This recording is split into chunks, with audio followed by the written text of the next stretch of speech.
Now I am pleased to introduce Jennifer Howard. Jennifer Howard is a video producer and instructional designer in the Center for Innovative Teaching and Learning. And Jennifer has extensive experience with producing videos in higher education. She teaches in higher education. She also does video recording and producing in commercial environments.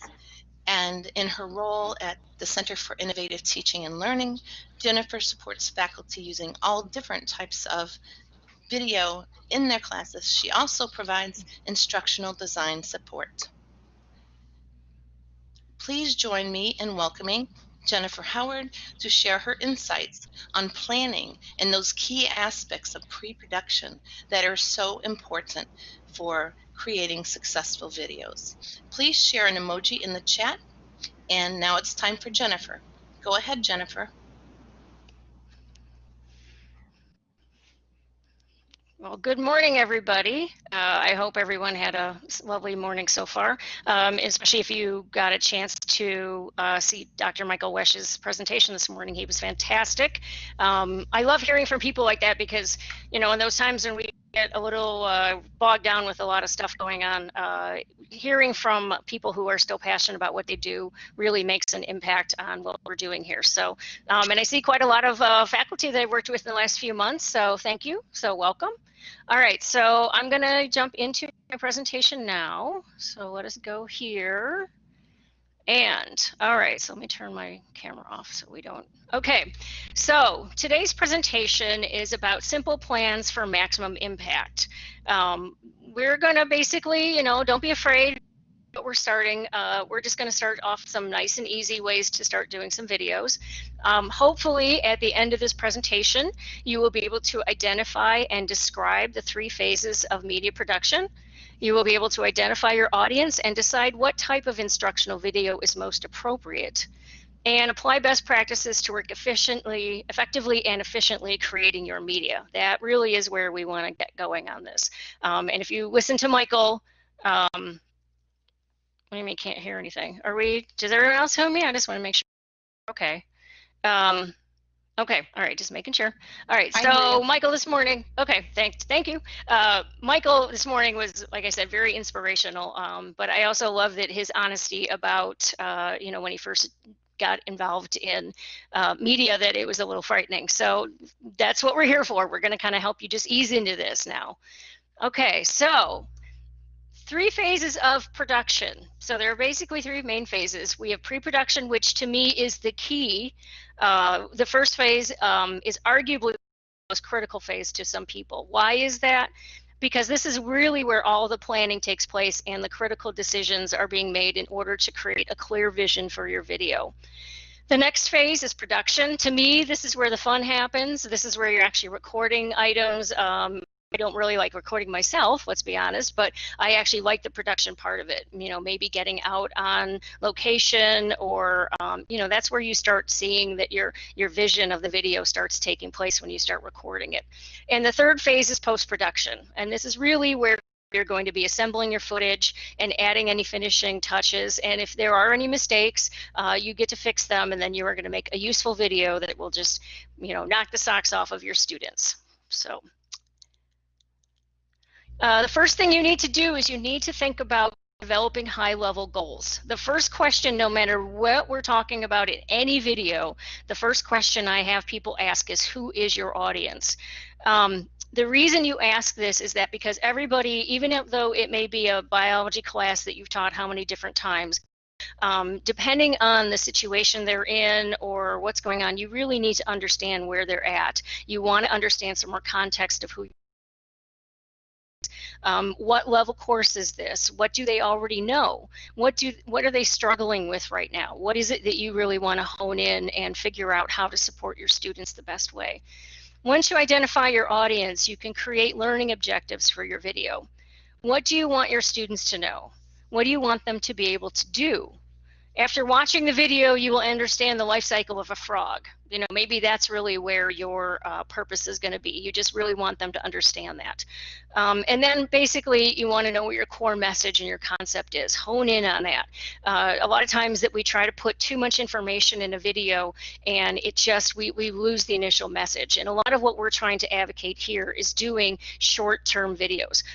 Very high impact, very short. Usually, when you get started, not a lot of work up front. So don't be afraid of just doing some, down and dirty basically videos to get your core message and your concept out. And then the question is, let's be honest, why are you making this video?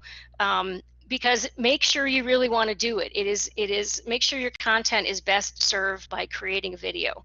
Because of the time involved and the thought and the work that goes into it, make sure you also get a long shelf life for your video. Can you use it for 2 to 3 semesters? If it's going to be a short tutorial video, maybe you just got out of a lecture and your students just seem to be struggling with a single concept, and you just want to put your webcam up and just give them a quick tutorial on what they're struggling with, that's fine. But if you're going to do maybe something a little bit more involved, try to make sure you're going to use it for 2 to 3 semesters, because then you're really going to get more bang for your buck as far as the time that you're putting in for that. So when you first begin, you need to start asking some basic questions. Format can be actually 2 different things when you talk about that word. It can be the technology, so it can be what format or resolution your camera is recording in. Are you shooting in high definition, which is a 1920 by 1080, or are you shooting 4K? Do you have a nice DSLR camera? It can also be the type of program that you are doing, such as a demonstration, a lecture, an interview, a documentary, or even if you were just doing an audio podcast. So do understand that term in media production does have 2 different meanings depending on how you're applying it. Next, you will want to think about distribution. Where will you house your video? Usually right now, this will be going into Kaltura, which is NIU's video platform. And this question will probably tie into the last question of how will you measure success? Are you going to create a quiz in Kaltura for the video as an assessment tool? Is this video content going to supply information for your students that they're going to need for an assignment they're doing, or maybe this is going to be for a midterm or a final exam? Definitely think about what your students are going to be using this information for and how you're going to measure their success. Well, with everything, the first thing you need to come up with is, for planning and preparation, is you need to think of what your script is. Start by making an outline. If it's a fairly simple video and you're just going to do a quick tutorial, okay, just jot down a couple notes. That's fine. You don't have to do a full-blown script, but we highly suggest to at least just get your thoughts organized, especially when you go to start recording. A lot of people, we talk extemporaneous off our heads, and sometimes we get kind of sidetracked, and then we end up saying more than we thought that we wanted to, and our video gets a little bit longer than we intended it to be. So the idea is to come up with some sort of script or an outline to keep yourself on task. Now, when you're actually going to write it, if you're going to do a little bit more of an involved script, this HIC acronym is somewhere a good place to start with. Think of hook, introduction, content, and your call to action. So the hook basically is your first 10 to 15 seconds. So for example, you could say, this video's information will be used for your midterm exam. Well, right there, your students are going to pay attention, we hope, right? They're going to watch the rest of the video if they know it's going to be tied to their midterm exam. Then you could explain, the introduction would be, I am going to be explaining the Crookes fluctuation theorem. So they understand exactly what the content is when you start presenting that. They have a title, they have some reference to understand what this video is going to tell them. And then present your content. We all know what that is. So whether that's, going through a theorem, whether that's demonstrating a lab, whether that's, showing how to sketch a drawing, that is essentially your content. And then finally, what is your call to action? What sort of assessment are you using? What sort of application are you using? And is this going to be a Kaltura quiz? So when this video is done, again, are they going to apply it to an assignment? Are they going to apply this information to say a midterm exam? Is it just general lecture material? Think of what you want them to do once they're done with this. And then, we'll get more into this in a few other sessions about creating quizzes for your videos in Kaltura. That's a nice, simple, all kind of encompassing way to embed your assessments with your videos. So the next thing is that think about wardrobe and location. Be wary of contrasts and keep your clothes the same tone as your skin. So depending if it's winter, I have a lighter skin tone because I'm not in the sun as much. So I would probably stick with maybe the lighter palette colors. In the summer, maybe I get a little bit of a tan. So I might be able to go towards a little bit more of the medium colors, but you want to stay within your skin tone range, because especially with some of the webcams you might be using, your phone, again, they're not necessarily high tech, but because they have the autofocus, they're going to kind of want to, or the auto exposure, they're going to want to kind of like try to hunt back and forth between the light and the dark areas. So if you keep yourself sort of in the same tone, that'll definitely help your production. And also think you don't necessarily want like busy outfits on, especially depending on what your background is. So if you've got a pretty busy background, you don't want to wear, a crazy plaid shirt or something like that. I saw that, you wear black. That's my problem, Sarah. I have pretty much everything I wear is black. This is one of the few blue shirts I have today, so I completely understand what you're talking about. But understand those contrasts, especially if you're going to be shooting in front of a white wall. Maybe you're just in your, down in your home basement and you just got a wall going. There's not much there. Obviously, don't wear the same color that the wall is. You do want a little bit of a contrast like that. So definitely think about what your wardrobe is, and stay away from big jangly earrings or necklaces or things like that, because sometimes they will make noise and they can interfere with your recording. So you want to be a little aware of that. Locations, the first question would be interior or exterior. A lot of us are just going to do this interior because that's where our computers are set up, our webcams are there. But, as we discussed, break it up a little bit. Sometimes you can get a little, stuck in a rut and you're going to do the same interior shot, but depending on what your content is, you might want to liven it up a little bit. So maybe think about going outside and sitting on your deck, or maybe a patio, or, if you're just going to take your dog for a walk and something pops into your head and you want to remind your students, and you just pull out your camera phone and just quickly record yourself. Those are all acceptable. So just keep that in mind, that don't be afraid. You can go ahead and go back and forth between the interior and exterior. You don't have to stay in the same location. And then if you're going to be doing maybe a little bit more complicated videos, we will talk about this later, and in future workshops we're going to be doing the next 2 days. If you are going to be doing more than 1 or 2 shots, you might want to think about creating a storyboard. And what those do is that it just kind of helps you get your ideas together. You can sit and sketch things out. I have 2 examples here. The one on the left is just the generic storyboard. It has some basically just some rectangles. It is the widescreen, so just telling everybody, I personally hate vertical video. I do understand that when you shoot with your camera phone, sometimes it is easier to use the vertical video, but personally, I go crazy. All my coworkers know that I go nuts over the vertical video, but that's because my background's in video, so we shoot everything horizontal. So that's why you're going to see my storyboards will have horizontal on there. So don't be afraid by that. You don't have to, because all I do is I draw stick figures, right? I have no art skills whatsoever. So when I'm doing a storyboard, really those boxes are just to sketch out what I think it should be, whether it's a wide shot or a medium shot or a close-up. That's sort of what those boxes are for. And then on the right-hand side, you see some lines that you can write down, maybe your own script, some notes about what you want in that shot, whatever you think would help you keep your shots organized. You could match it directly up with your script if you want. And the one on the right side, we're actually going to, we want you to go into one of the folders. We're going to utilize these templates later. So the one on the right is one of the templates that we want you to download. They are located in the TEI organization content, in the how-to guides and help folder, and then in a scripts template folder. And these are templates. We have one for a personal introduction video, we have one for a course introduction video, and we have one for a module introduction video. And we want you to download one of these templates that you're going to use for the 1 p.m. session.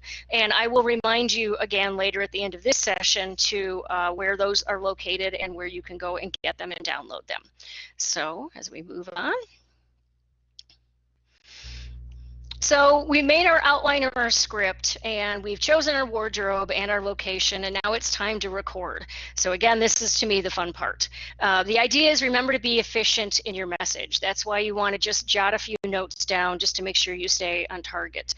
And then definitely a good practice, and I'll remind you this later, is review your footage before you move on to anything else.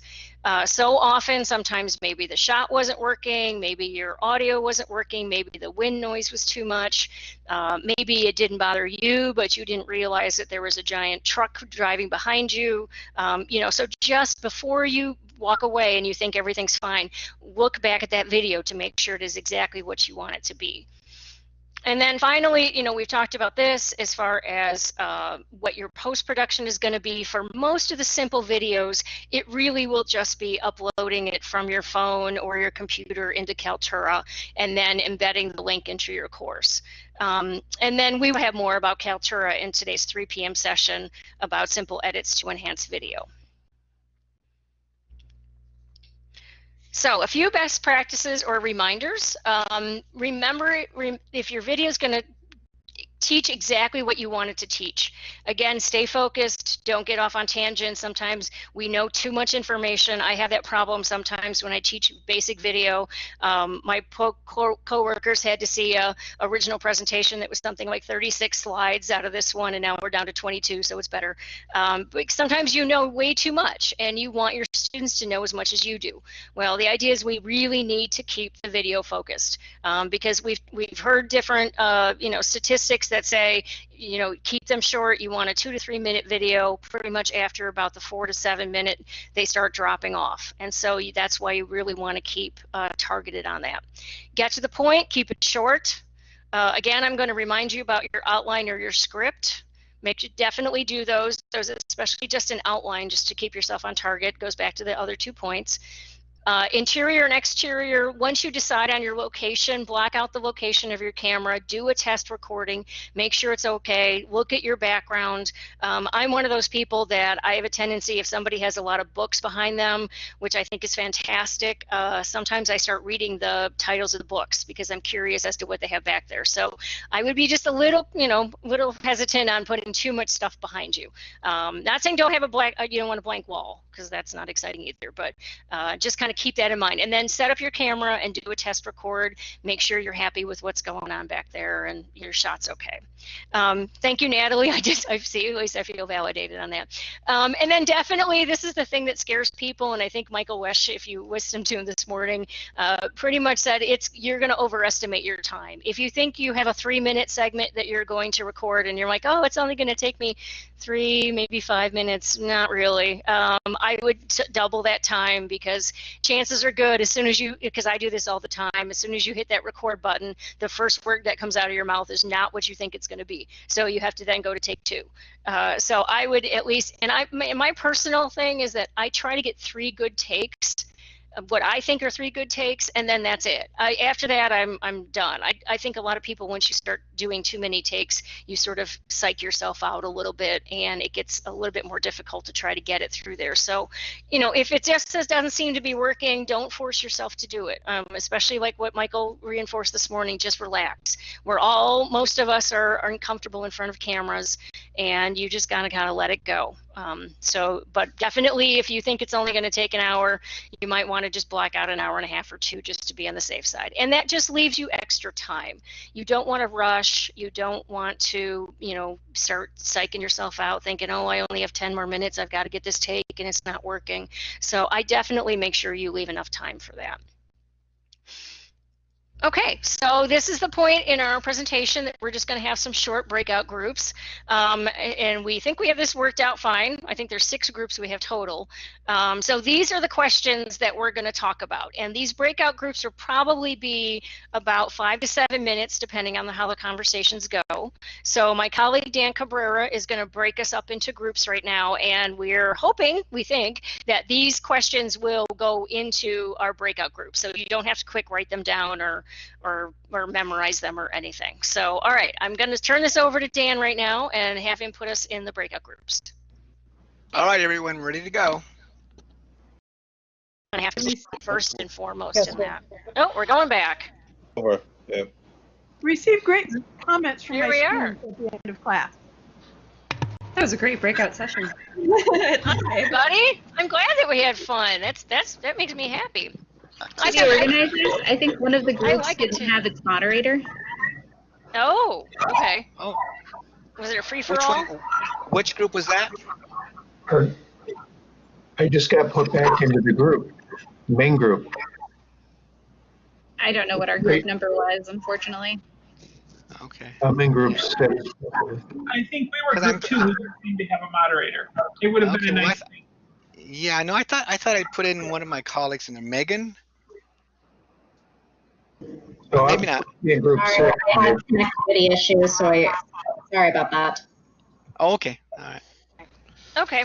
All right. So yeah, we're gonna continue on. So I need to go back to this. I need to go back to this. I need to go back to that. I'm gonna have to bring this back up because I think.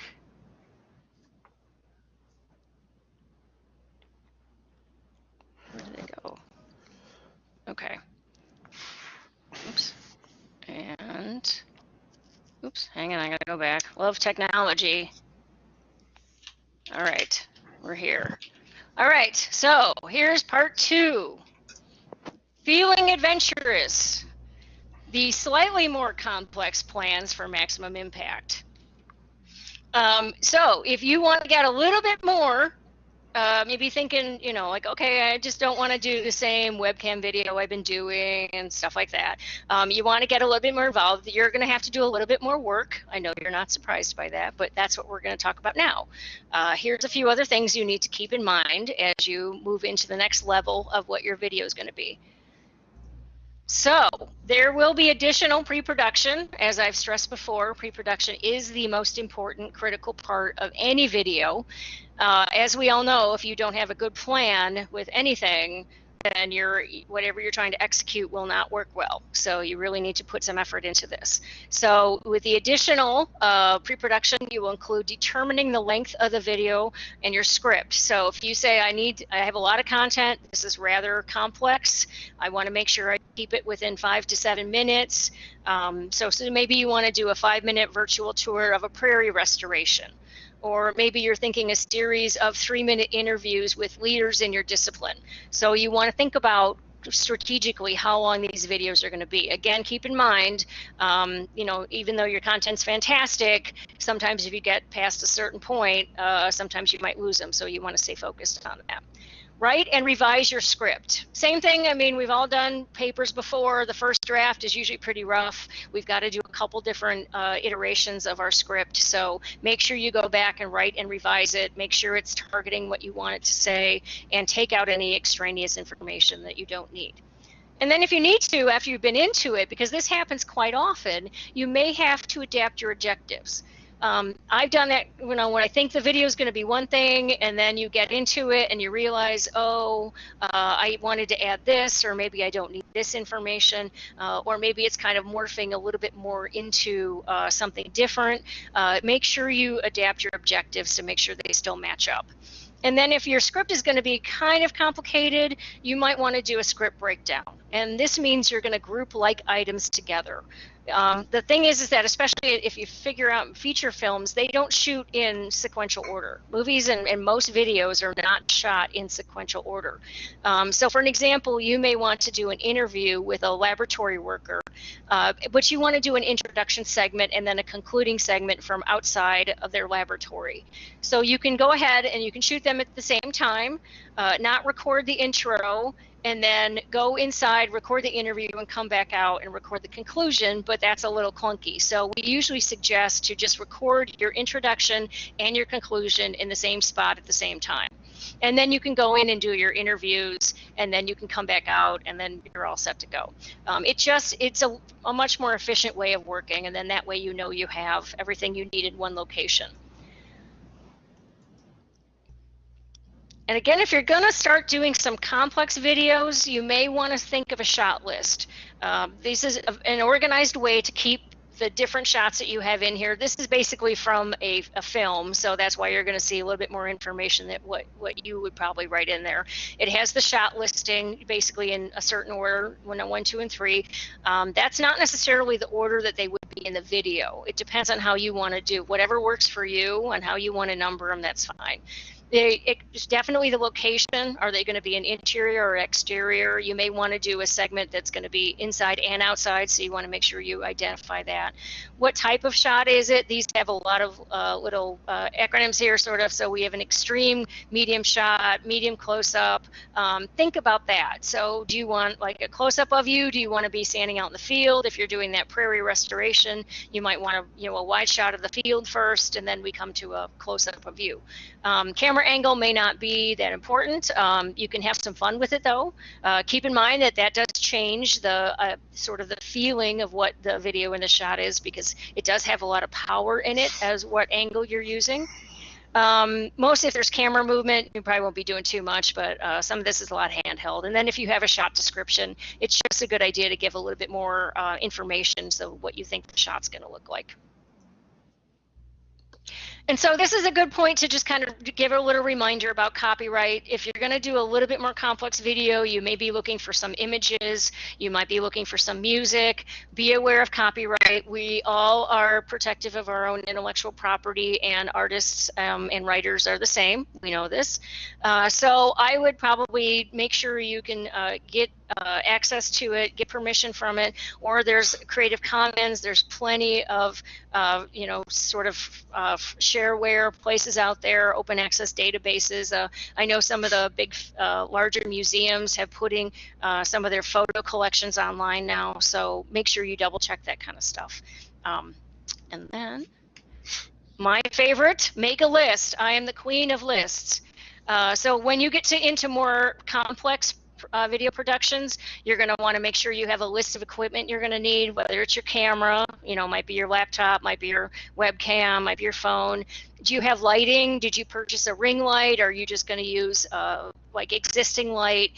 Audio, do you have a microphone, or are there any props? Maybe you're doing something where you need some sort of props that you want to show, like a demonstration. You want to make sure you have everything gathered there when you're ready to record. A reminder about your locations. We talked about that earlier. The same thing. You might have multiple locations. Make sure you make lists about that. You might have wardrobe changes. So if you want to make sure you've got those in your car, make sure you've got all your clothes, maybe you've got a different shirt. Parking, that right now, it may not be that difficult, but depending on where you're going, you want to make sure that there's going to be some parking. So like I said, if you're doing a tour of a prairie restoration, you don't want to park and then have to haul some equipment 2.5 miles. So you might want to think of logistics on that.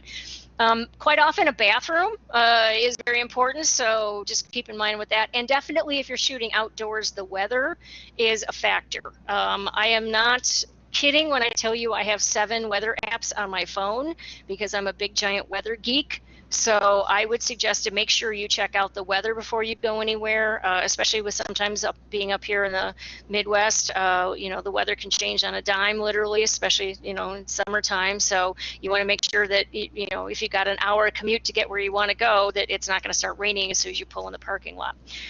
Incidentals, those things are stuff like water, snacks for you if you have a crew, maybe you're bringing your kids along to help. Obviously, you want to make sure that they still have water and snacks and keep them happy. A lot of people in production, not that we're proud of this, but we do work for food. So if you say that I've done movies, I've done short films before just for food, but also for the getting access to certain equipment when high definition was first coming out. So, but production people are notorious for loving to work for food. And finally, safety. I would be remiss if I didn't mention that. Especially with weather or any locational changes or what challenges you have, you want to make sure that you are entering into a safe environment for you and your crew or your family. No video is worth anyone getting hurt. So make sure that you're going into a safe area. So some best practices for your more advanced productions include creating a production schedule. Definitely, I love those. So you have some milestones, you know what you're supposed to get done when, and make sure everyone knows what time and where to be and how long it will take. Definitely tell your family we're going to be gone for 2.5 hours. Don't tell them you're going to do a 3-minute video in a half an hour and then it takes 3 hours. And this will also help you keep on track with your taping too. And then think about what we call B-roll. And these are usually inserts or cutaways of close-up shots or maybe a wide shot of an exterior. A-roll we call is the main narration footage, which can include interviews, and then the B-roll is the additional footage. So when you hear those two terms, that's what they're really implying. For example, if you were doing an interview, you're going to interview a prairie naturalist and they talk about a section that has prairie blazing stars in it. After the interview, you probably would want to get a shot of the field with the flowers in it to add that in there so that we see what they're talking about. And as I mentioned before, group like shots together and locations, the most time-consuming thing is traveling, as any commuter understands that. So you want to make sure you minimize your travel and you maximize your time on your location. And then my suggestion again of checklists and take notes on good and bad takes. So maybe you're out in the field, you've done about 15 different takes, you're not quite sure which one was good. Maybe you've got your 12-year-old, hand them a notebook and say take some notes and make sure I know which ones are the good ones and not. It will definitely help you in the end for your editing. And shoot for the edit. A lot of us want to shoot a whole bunch of video, but then it just pretty much kind of turns into a daunting task when you have to sift through that. So be efficient in your shooting. I'm one of those that I just love to shoot a lot of footage, and it just comes back and turns into a nightmare sometimes. But but basically shoot for the edit. Know what exactly you want in your mind and then make sure you shoot for that. And then finally, if you have access to 2 devices, such as a camera phone and a tablet, there are several free teleprompter apps out there that you could use. You would use your camera phone to record, and then you could have a script loaded on the teleprompter app and set it up next to it. But be careful because sometimes it's apparent you were reading. And make sure you maintain eye contact with the camera because the camera is the stand-in for your students. So let's get to post-production. Now that you've shot all this wonderful footage, what are you going to do with it? Well, the first thing you need to do is you're going to have to log it.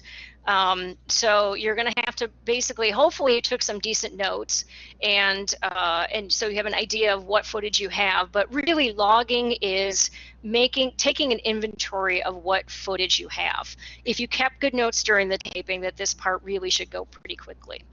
And then with editing, and I think a lot of people, this is where we get confused, is that we edit the audio first. You need to put your narrative together first. It'll look choppy. You might have some what we call jump cuts. You might have some weird things going on, but you really want to edit your audio first because that's where your story is going to come from.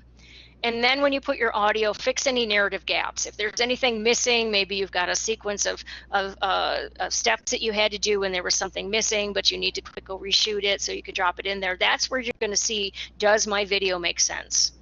And then finally, the last one is you can add any graphics or music if you need to. And again, that's where, graphics we can, for those of you who are, really up on Photoshop or some of the simple editing programs have just basic text slides you can add in there. Some best practices for post-production are to make sure you set deadlines for everything.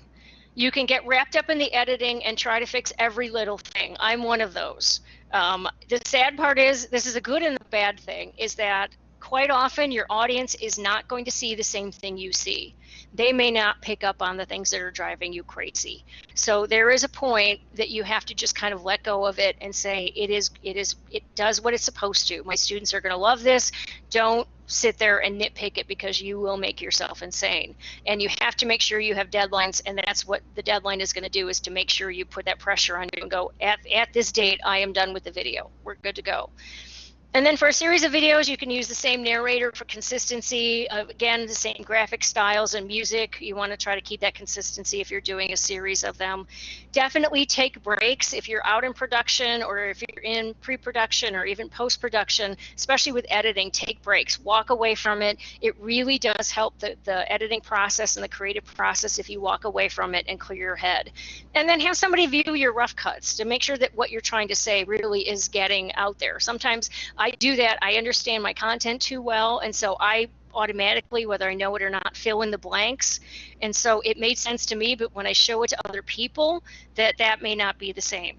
So okay, so we've got probably, let's just make this a short breakout session if we want. We'll see how this one goes. So we've got a couple extra questions here. How adventurous do you feel with the more complex video? And then what do you really want to create? What have you thought about something? You know, if you watched Michael's presentation this morning, maybe something that I thought about here, what kind of videos do you want to create? And then definitely what concerns you about using video? Okay, so Dan, Mr. Breakout Group Master, take over. Okay. I just had someone join the session, so I'm just going to put them into a group here. Okay. All right. So we'll be back in maybe about 3 more minutes. Okay. Just okay. Take 3 to 4 minutes. All right. That works. Here we go.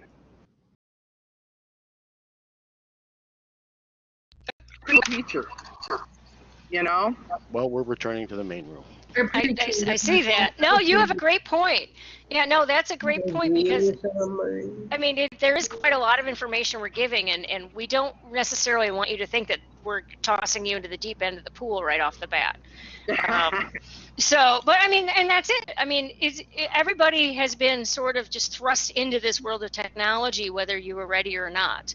And you know, the thing is that we're not quite sure exactly still where this is going to go. So we may be with this for a while, the students may be. So, I mean, we're at least trying to, if we don't do it now, or if you don't want to do it now, that's fine. But we're just trying to get you at least thinking about it down the road, maybe next year. You know, just do the micro lectures this year and see how those go. Like I said, we're not trying to make you full-blown video producers, because hell, it's a practice. I'm still figuring it out, and I've been doing it for 30 years. So what do I know? Okay, so as we're done with that, we're going to continue on. So I hope everybody had some really decent ideas or thought about it. I know that, you know, it's pretty intimidating to get started with. But it'll be fine. That's what I keep telling everybody. It'll be fine. All right, so let's go back to this. All right, so really we're getting to the end of our session now. So we're just basically, hopefully you got some information so you understand the 3 phases of media production to help you get organized. Also, the additional responsibilities for more complex productions. I didn't want to scare anybody, but there is a lot of work involved. But, you know, the question is sometimes just getting out there and just starting it. But definitely start small. You know, just do the quick webcam videos, just do the micro lectures. It'll be fine. We all have to start somewhere. And once you get into it, that's where I was once I got into the media bug. And I'm not saying change disciplines. But once you get into it, you know, it becomes a little bit more familiar to you. So this is the wrap up. So I want to remind you, don't forget to download one of the storyboard templates that is in there. You can go to the Blackboard site, our TEI, and go in the organization content folder. Then there's a folder that says how to guides and help. And then in script templates, and we have 3 different templates there. We have a personal introduction template, a course introduction template, and then a module introduction template. And these are going to be used for the 1 o'clock session today. So you may just want to start with the personal introduction, and it just kind of gives you some question prompts of what you can put in your module introduction. So go ahead and navigate to that and make sure you download those for the 1 o'clock session. And that's pretty much about the end of my presentation for today. Thank you for your time.